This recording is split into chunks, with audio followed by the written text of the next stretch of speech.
আইনা মোক কি আপোনাৰ নিজৰ নেকি নিজৰখন ল'লে ওলাই যাওক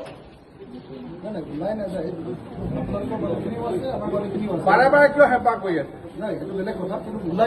চেকটো আমি কাৰো কিবা কৰি দিয়া নাই নহয়